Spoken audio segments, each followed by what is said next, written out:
শারীরিক সম্পর্ক অপরাধ না, অপরাধ কখন? যখন সে বিয়ে করবে না। এখন এই বিয়েটা কত বছরের করবে না সেটার কোনো কিছু নাই। আর অপরাধ কার? শুধুমাত্র পুরুষের। অন্যান্য দেশের যে এক্সাম্পল টানলেন, সেখানে বেশিরভাগ দেশেই আসলে এই ধরনের কোনো অদ্ভুত আইন নাই। এবং ইন্ডিয়াতে নাইন ভার্সেস স্টেট এই মামলাটাই বলা হয়েছে যে সেখানে সেই মামলাটার ঘটনাটা এরকম যে একজন বিবাহিতা নারীকে মামলা করেন যে বিয়ের প্রলোভনে, আরেকজন ছেলের বিরুদ্ধে মামলা করেন যে তিনি বিয়ের প্রলোভনে তাকে ধর্ষণ করেছে এবং পরবর্তীতে ওই নারী প্রেগনেন্ট হয়ে যায়। তো প্রথমে ওই পুরুষের 10 বছরের শাস্তি হয়, হাইকোর্ট সেটা কমিয়ে 7 বছর করে, কিন্তু সুপ্রিম কোর্ট বলেন যে এটা আসলে কোনো ধর্ষণ নয়, যেহেতু ওই মেয়েটা নিজেই প্রাপ্তবয়স্ক ছিল এবং নিজে অনৈতিক সম্পর্কে নিজের ইচ্ছায় জড়িয়েছেন, অতএব এটা কোনো ধর্ষণ নয়। শুধুমাত্র ওই যে শিশুটা তার ভরণ পোষণের বিষয়ে আদালত আদেশ দেয়। তো এটা হচ্ছে আমাদের পার্শ্ববর্তী দেশের এক্সাম্পল। এবং আমাদের দেশে মনোয়ার ভার্সেস স্টেট, এটাতে হাইকোর্ট স্পষ্ট বলেছে 16 বছরের অধিক কোনো নারী যদি নিজের সম্মতিতে কোনো শারীরিক সম্পর্কে জড়ায় সেটাকে ধর্ষণ হিসেবে গণ্য হবে না।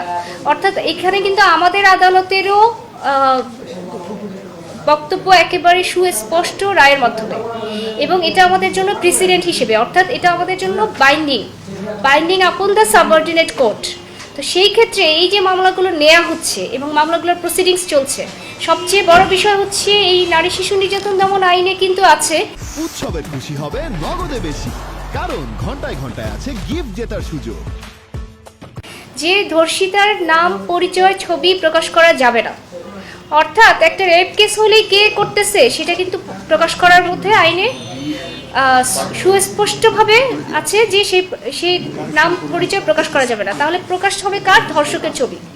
এখন বিয়ের প্রলোভনে ধর্ষণের নামে যখন কোনো একটা মিথ্যা মামলা করা হবে, তখন কিন্তু ওই নারী পরিচয় প্রকাশ পাচ্ছে না, প্রকাশ পাচ্ছে যার বিরুদ্ধে মামলা করা হয়েছে তাকে নিয়ে আপনারাই নিউজ করে ফেলবেন যে অমুক ব্যক্তির নামে ধর্ষণের অভিযোগে মামলা দায়ের করা হয়েছে।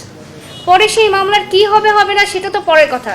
তার যে সোশ্যাল ট্রায়ালটা হয়ে গেল, মিডিয়া ট্রায়াল হয়ে গেল, তার যে ক্ষতিটা হয়ে গেল, সামাজিকভাবে সে জানলো, যে সবাই জানলো সে একটা রেপ কেসের আসামি, কিন্তু প্রকৃত অর্থে তো সে সেই রেপিস্ট না।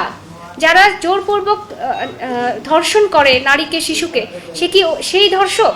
অথচ যখন তার নামে সব জায়গায় এটা ছাপা হবে, তার ছবি সহ, যে এই লোকটা রেপ কেসের আসামি, পরে কি হবে হবে না সেটা তো 4 বছর পরের কথা। ট্রায়াল হলে, বিচার হয়ে তারপরে সে খালাস পাবে কি পাবে না পরের কথা।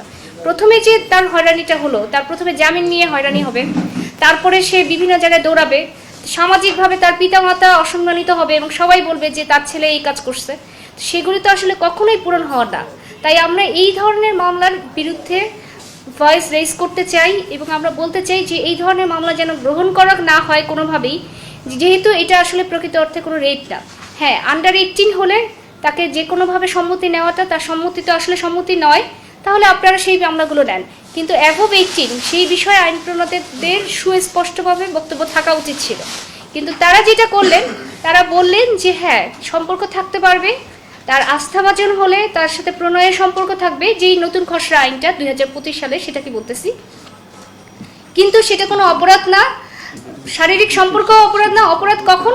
যখন সে বিয়ে করবে না। এখন এই বিয়েটা কত বছরের করবে না সেটার কোনো কিছু নাই। আর অপরাধ কার? শুধুমাত্র পুরুষের। তো এই ধরনের যে লিঙ্গ বৈষম্যমূলক আইন, অর্থাৎ একটা আইন কিন্তু লিঙ্গ বৈষম্যমূলক হতে পারে না।